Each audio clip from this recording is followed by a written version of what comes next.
every Monday, my dad has a day off and he drives up 35 minutes to come play pickleball. It used to be with me and my sister, but now it's just me.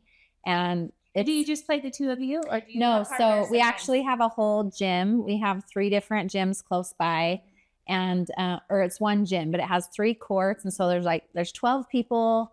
And basically, how it works is my dad and I are always partners, and everybody else rotates in. Fun. So you get to stay with your dad. Yeah, because he's like, this is my daughter type, Mhm. and he gets pretty competitive. Well, and let me just pause and say that her dad is a very special person. He's Elder Razband, and so he's a leader in the Church of Jesus Christ of Latter-day Saints.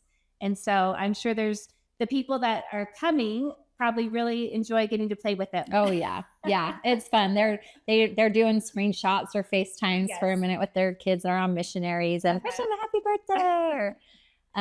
But yeah, it is really fun. I appreciate that he's willing to drive to come do that. He loves pickleball, and then also it's just fun time together. And often after we play, he'll come over for breakfast, and that's just like our time to chat. Like, he knows that I love to ask him questions about everything, and we're both very into politics and current events and the gospel, all these things that we love, these little passions. And it's like not necessarily everyone else is into that. Yeah. And so we really like that time to just kind of like catch up and talk with each other, or if there's something going on that's hard, asking him questions about that. So I really do treasure that time. A lot of times he's on a trip and can't come or something, but every Monday that he's here, that's our time. So, and as you said, a family sport too, like it actually has grown so big. Like every family in our extended family plays pickleball, and we had a big family vacation this summer. And it was like the requirement was like we had to go somewhere with courts so that we could have our daily like little tournaments. And it was really fun to just swap up. We had kids out there that were 6 and up. So we love it. That. Yeah. There's a lot of things we can learn from that, because I think I love how your father is valuing that time with you and making that a priority, because it's his day off. I'm sure he's, Yeah. I mean, I can only imagine what a busy man he is. I know. And would probably enjoy some rest and relaxation on his day off. Mhm. And this probably is fun. It is. Yeah, it is. It's how you frame it. But that's beautiful that he's prioritizing you and his family. How many kids are in your family? There's 5 of us. There's 5. So, and I'm currently the only child in Utah. okay. So you get this extra special attention right now. They It's do. just the bonuses of living near Soak it up. your parents, Mhm. right? Yep. So how are you then modeling that now with your kids, what you've learned from your father, or how will you model that in the future? Yeah. Probably doing it now. You have also 5 kids. Mm-hmm. Yeah. We are lucky to have a court in our backyard. And so that's been fun for our family. Like, we just go out and do it for fun, not competitive. We do both, depending on who's playing or whatever. But I mean, in general, whether it's pickleball or not, we both love to be goofs. And we know that, like, as much as all the good things we're trying to pour into our kids all the time and connect in all those ways, like, it's really important to have fun together and joke together and let loose. And so we love that, whether it's pickleball or we do a lot of card games at the table, movie night. I'm a big card game girl. Let's go. Yeah, we love it. So we have too many games. I really think that playing together with your kids is such a critical thing to do. I believe that. Yeah. Because I think that through that, I mean, you're having fun.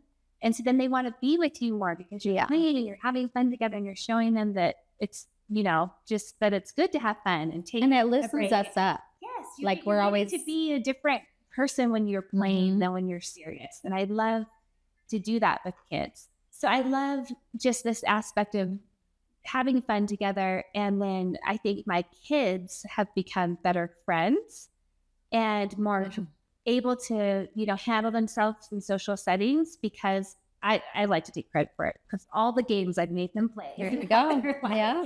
Because I think, looking at it, I think my kids are fun and they know how to play.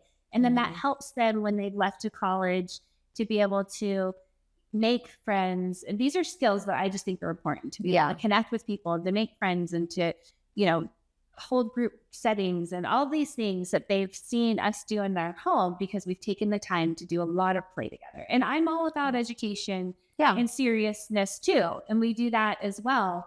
But I just feel passionate about a very equal or large portion of play. Yeah. Well, and I think so much, I mean, especially the younger generation, but even us adults, we're so hijacked by our phones all the time that like to teach them other ways to actually have fun and connect with putting those away is so valuable. My kids have been in several situations where they're like, they literally have never played this game, you know? And so even though they're like the most old school games, like Sorry or something, they're like teaching their friends and they start to see how people come out of their shell and laugh together. And so it's become kind of this fun place, you know, in our basement of just like, hey, we're just going to have this old fashioned fun time down here, which I love and I think is great. Yeah. And it also teaches you how to be a good loser, right? Like the more we lose, that's great. It's fine. You go right on.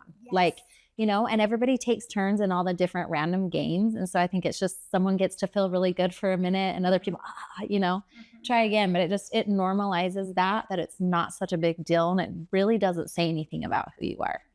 I'm glad you mentioned that because I'm always saying fail forward. And I tell my kids to fail forward, or I said on the podcast, like, we got to be okay with failure because to get to anything, we have to start and we have to try, and we're never going to start perfect. And we just have to be okay with failing. But I don't know that I ever, until you said that, really related that to the failing, like the losing in games. Yeah. But it's funny because my kids, when they were little, I would still win on a game. And my husband would tease me sometimes. It's like, come on, they're kids. Like, let them win. I'm like, they can't. I should let them win. I've been teaching them. Yeah. But no, you want to be like, awesome, mom's good at that. I'm going to be good at that too. I'm going to get her. I want them to be, you know, to learn how to play the game, and then they will feel proud when they win. And I was okay with them losing and having that experience. I wasn't wanting them to win at everything. And so I got teased from doing that to my younger kids. But this makes me feel better. It's better. I think it is better. It's like everything in life. No one's going to hand you anything. So you have to accept there's going to be times you do great and times that you don't. It's okay. You just keep going. Not sorry to relate it back to pickleball, but I actually have learned a lot of mental toughness through pickleball because I've definitely gone through, I'm competitive. I want to get better. I literally, other people can apologize to me and I don't care how you're playing. I really care how I'm playing. And I don't want to make dumb mistakes, but not getting in my head and just realizing if I'm having an off day or whatever, don't be embarrassed. Nobody cares. And it's just about like, each point is a new point, you know? And I think we have to look at life more that way. Like each day is a new day. Each opportunity to do this is another time. Like wipe it clean, whatever you're thinking or feeling about the past, just keep going, you know? So yeah, I think those opportunities of losing are actually really valuable to our character too. I love that.